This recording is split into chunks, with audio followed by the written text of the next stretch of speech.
अस्सलाम वालेकुम फ्रेंड्स, कैसे हैं आप? उम्मीद है आप सब लोग जो है वो बिल्कुल फिट-फाट होंगे, बिल्कुल जो है वो आप खैरियत से होंगे। तो जनाब तहरीक इंसाफ ने तो ऐलान कर दिया है कि वो कब इंतखाबात चाहते हैं। फवाद चौधरी का ये कहना था कि हम जो है वो असम्बलियाँ तोड़ने में इतनी ज़्यादा ताख़ीर नहीं करेंगे, तो हम चाहते हैं कि रमज़ानुल मुबारक से पहले ही जो है वो इंतखाबात का ऐलान हो जाए, उससे पहले ही जो है वो इंतखाबात करवा लिए जाएँ, क्योंकि मज़ीद हम डिले नहीं चाहते। ये था जनाब कहना था फवाद चौधरी का।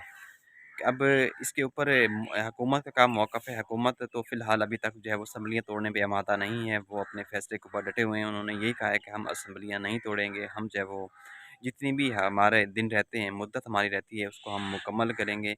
लेकिन अब इसका क्या रिज़ल्ट आएगा, अब क्या होगा? लेकिन ये तो तहरीक-ए-इंसाफ का कहना है। बाकी तहरीक-ए-इंसाफ के कुछ अरकान ने जो है वो अपने इस्तीफ़े जमा कराना भी शुरू कर दिए हैं।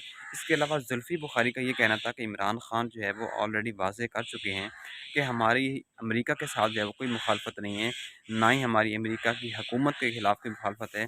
अगर इमरान ख़ान की मुखालफत है तो सिर्फ़ उस बंदे के साथ है जिस बंदे ने वो साइफ़र भेजा था इमरान ख़ान को और जिसमें उसने इमरान ख़ान को धमकियाँ दी थी, उसकी गवर्नमेंट को धमकियाँ दी थी।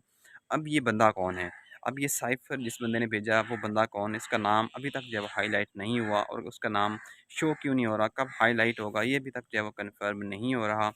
बट एनीवे इमरान ख़ान की जो हुकूमत है उन्होंने ऐलान किया है, वो यही चाहते हैं कि जो ये इंतखाबात हैं ये मार्च तक कंप्लीट हो जाएँ। लेकिन बज़ाहिर अगर देखा जाए तो ये यानी कि मार्च तक होते हुए नज़र नहीं आ रहा, क्योंकि हुकूमत अपने फ़ैसले के ऊपर डटी हुई है। वो नहीं चाहती कि वो वक़्त से पहले जो है वो असम्बलियाँ तोड़े। लेकिन बट एनीवे पीटीआई के अरकान ने जो है वो इस्तीफ़े जमा कराना शुरू भी कर दिए। पंजाब में से भी जो है वो इस्तीफ़े आना शुरू हो गए हैं।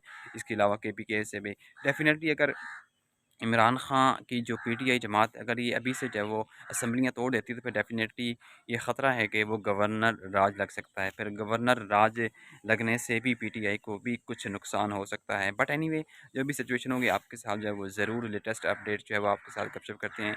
तो रखिएगा अपना बहुत सारा ख्याल। मिलते हैं नई वीडियो में एक नए टॉपिक के साथ। सो मुझे जनाब दीजिएगा इजाज़त। अल्लाह हाफ़िज़।